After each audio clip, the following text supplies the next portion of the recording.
corruption take over my land. $700 billion bailout plan. Would happen. No, I know that these humans are the real animals.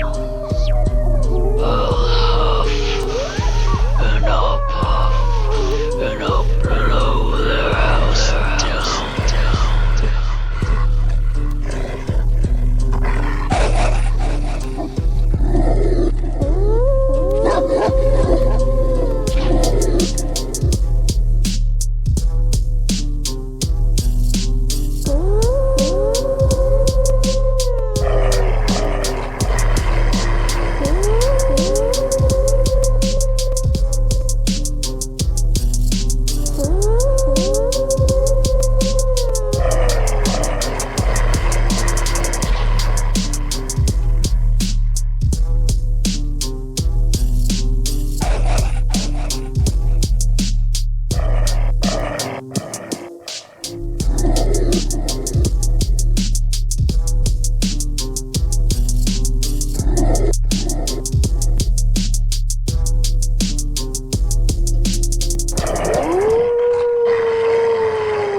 Whoa, this right here, woo-wee. Been killing poor people since the first document hit parchment. That is not exaggeration, it is blood-soaked history.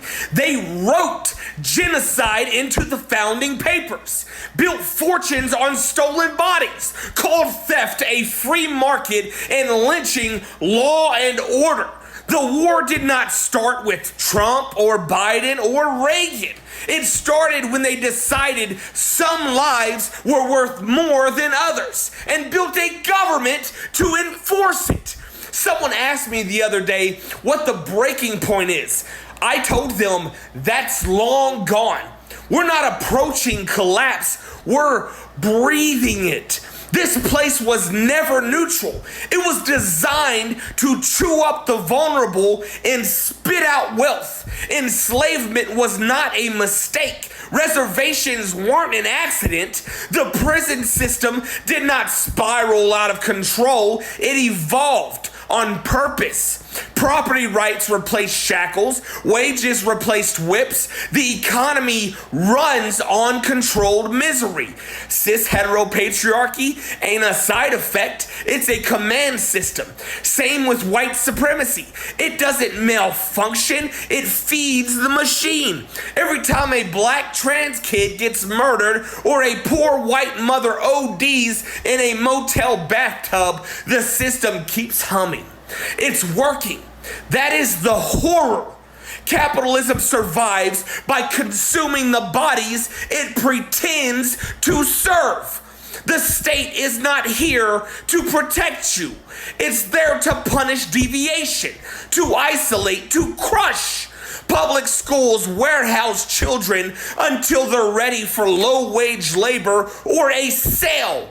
Courts don't deliver justice, they hand out sentences based on zip code. Prisons are industries. Incarcerated people are forced to work for pennies an hour under threat of punishment. That is slavery, legalized and enforced. Welfare offices are not safety nets, they're control centers.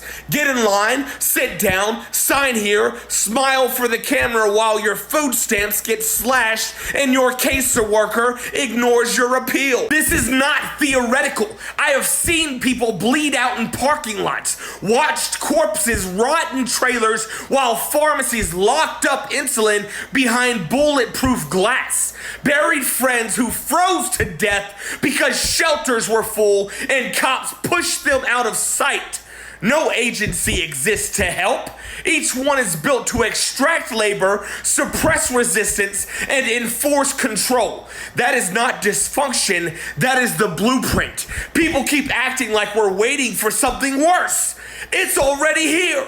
The government let over 100,000 people die of overdose last year. Half this country cannot afford rent. 27 million people lost Medicaid. Corporations bought Congress, then raised grocery prices while breaking profit records.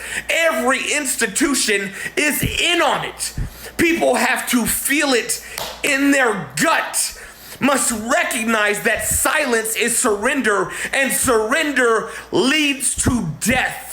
Not eventually, immediately. Housing will disappear. Food will run out. Children will suffer without care. Water will turn toxic. Jobs will vanish without warning. The state will cage them or leave them to die. That is the cost of staying quiet. Belief will not save us. Voting won't save us. Hope without action is just surrender dressed up pretty.